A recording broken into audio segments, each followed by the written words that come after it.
এই রিয়াজ, হ্যাঁ ভাই বলো। এই 4 মেয়ে তোর? কেনে জানিস নি, এই 4 মেয়েই ওর। তোর 4 মেয়ে তো বিয়ে দেওয়ার মতো হয়ে গেছে। হ্যাঁ ভাই। তাহলে বিয়ে দিচ্ছিস না কেন?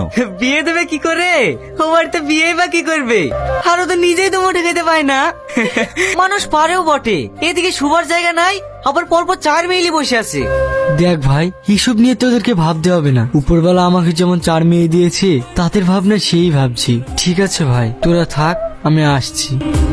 কিন্তু যাই বলিস ভাই, ও কষ্ট করে হলেও 4 মেয়েকে লেখাপড়া শিখেছে। ও লেখাপড়া শিখে কি করবে, ওই দিকে বি করবে নাকি?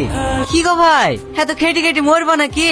আর বলো না ভাই, 3 ছেলে বিদেশি ছিল, কালকেই সব বাড়ি এসেছে। তো ওই মাঠে 3 বিঘা জমি কিনেছি, খুব ঘাস হয়েছে, তাই 4 বাপ বেটাই পরিষ্কার করতে গেছিলাম।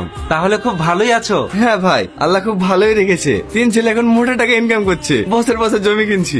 কিন্তু ছোট ভাইটার দিকে একবার তাকা, ওর 4 মেয়ে, বিয়ের বয়স হয়ে গেছে, বিয়ে দিতে পারছে না। তুই একটু দায়িত্ব নিয়ে বিয়েটা দিয়ে। আমি কেন ওর মেয়ের বিয়ে দিতে যাব? যার মেয়ে সে দেবে। ঠিক আছে, তোরা থাক, আমি আসছি। কি গো, মন খারাপ করে বসে আছো কেন? আর বলো না, 4 মেয়ের বিয়ের বয়স হয়ে গেছে, মেয়েগুলোর বিয়েও দিতে পারছি না। যদিও বা কয়েকটা বিয়ে আসছে, গরিব বলে কেউ রাজি হচ্ছে না। আবার রাস্তাঘাটে যাচ্ছি, গ্রামের লোকও আমাকে নিয়ে হাসাহাসি করছে। তুমি অত চিন্তা করো না, দেখো উপরওয়ালা একদিন সব ঠিক করে দেবে। এটা শুনেও ভালো লাগছে যে আমার 4 মেয়ে ভালো রেজাল্ট করেছে, কিন্তু আমি এমন একটা বাপ যে মেয়েগুলোকে ভালো জায়গায় পড়াবো সেই সামর্থ্যটুকু নাই। বলছি ভাই, আপনার ছেলেরা কি কাজ করে? আমার ছেলেরা কেরালায় কাজ করে, 3 ছেলে মাসে 40,000 টাকা ইনকাম করে। সে বুঝলাম, কিন্তু আপনার ছেলেরা পড়াশোনা কতদূর করেছে? ধুর পাগল, লেখাপড়া করে কি করবে? এই যুগে লেখাপড়া দেখে লাভ নেই, যার টাকা আছে তার সব আছে। সে তো ঠিকই, কিন্তু আজকালকার মেয়েরা সবাই শিক্ষিত, মূর্খ ছেলেদের সঙ্গে কেউ বিয়ে করতে চায় না। তবুও আমি চেষ্টা করে দেখছি সেরকম মেয়ে পাওয়া যায় কিনা। বড় মা, বড় বুকার বিয়ের কথা বলছে। তোর ভাইদের জন্য। ও, এই চা বিস্কুটটা তোর বড় আব্বাকে দিয়ে আয়। ঠিক আছে বড় মা। বলছি ভাই, এই মেয়েগুলো কার? আমার ছোট ভাইয়ের। মেয়েগুলো তো খুব সুন্দর দেখতে, তোমার ছোট ভাইয়ের মেয়েগুলোর বিয়ে দেবে না? সে তো দেবেই, ছেলে খুঁজছে, কিন্তু গরিব বলে কেউ বিয়ে করতে চাইছে না। বলেন কি? আমার হাতে বড় লোক ভালো ভালো ছেলে আছে, আমি আজকে ওদের সাথে কথা বলছি। হ্যাঁ, গরিবরাই কেউ বিয়ে করতে চাইছে না, আর আপনি বলছেন বড় লোক। এখন অনেক ফ্যামিলি আছে যারা গরিব বড় লোক দেখে না। ভালো আছেন ভাই? হ্যাঁ ভালো আছি। কই গো, ঘর থেকে চেয়ারটা নিয়ে এসো। আপনার সাথে একটা কথা বলতে এসেছি। বলছি আপনার মেয়েদের বিয়ে দেবেন? আমার হাতে বড় লোক ভালো ভালো ছেলে আছে। বিয়ে তো দিতেই হবে, কিন্তু আমাদের ঘরে কি আর বড় লোক ঘরে ছেলেরা বিয়ে করবে? অবশ্যই করবে, আপনার মেয়েরা পরীর মতো দেখতে, আবার শিক্ষিত। আমি ওটা বলতে চাইছি না। বড় লোক ঘরে আমার মেয়ের বিয়ে দিয়ে আমি কিছুই দিতে পারবো না, তখন শ্বশুর বাড়িতে খালি খালি আমার মেয়ের অশান্তি হবে। হ্যাঁ, আমার হাতে যে ছেলেগুলো আছে তার আপনার সঙ্গে কেউ দাবি করবে না। আমার কথা আপনার বেশি হচ্ছে না? আমি এক্ষুনি ফোন লাগিয়ে কথা বলছি।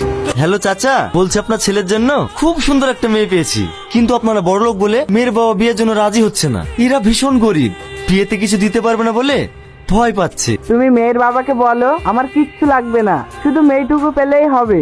কি গো ঘটক মশাই, এত কিছু জিনিস কোথায় পেলে? ওই পারে রিয়াজ আর আগুন 2 ভাই আছে না, ওদের ছেলে মেয়ের 2 মাস আগে আমি বিয়ে দিয়ে দিয়েছি। তাই খুশি হয়ে ওরা কিছু জিনিস দেবে বলেছিল, সেগুলোই আনতে গেছিলাম। রিয়াজের সব মেয়ের বিয়ে হয়ে গেল? সব বড় লোক ঘরে বিয়ে দিয়ে দিয়েছি। সত্যি, যার কেউ নাই তার আল্লাহ আছে। আব্বা, আমাদেরকে ভেনো করে দাও। কেন রে, তোদের বিয়ে হওয়া 2 মাস হলো না, আর রাজি বলছিস ভেনো হব? ওসব বলতে পারবো না, তোমার বৌমারা বলছে একসাথে থাকবো না, তাই ভেনো করে দাও। ও, এবার বুঝলাম। ঠিক আছে, একসাথে যেহেতু থাকতে পারবি নি, ভেনো করে খা। তাহলে তোমার যা জমি জায়গা আছে আমাদের 3 ভাইয়ের নামে রেজিস্ট্রি করে দাও। এইসব কি বলছিস? আমি এখনো বেঁচে আছি, আর জমি রেজিস্ট্রি মানে? তোদের কি মাথা খারাপ হয়ে গেছে? তোদের বউ রাজা শিখাবে, তোদেরকে তাই করতে হবে? ছেলেদের ইনকাম খেয়ে খেয়ে জিভ বড় হয়ে গেছে। আমি বেঁচে থাকতে তোমাদের কোনো জমি রেজিস্ট্রি করে দেবো না। তোমাকে কতবার বলেছি তোমার অসুস্থ শরীর, তুমি কোনো কাজ করো না, আমার কথা তো শুনবা না। মা, আবার কি হয়েছে? আমি কাজে যেতে নিষেধ করি, তাও আমার কথা শোনে না। তোরা একটু ভালো করে বল, তোমাকে কাজ করতে মানা করিনি, তোমাদের যে দরকার হবে আমাদেরকে বলবা। হ্যাঁ আব্বা, হ্যাঁ আপনাকে আর কোনোদিন কাজে যেতে হবে না। হ্যাঁ, আপনার যা লাগবে হ্যাঁ আমাদেরকে বলবেন, আমরা দেবো। কি বলেন ভাই? এখন যদি আপনি এই বয়সে কাজে যান, তখন যদি আপনার কিছু একটা হয়ে যায়। এই বোন, ওরা বড় মা কাঁদছে কেন? চ দিনে দেখে আসি।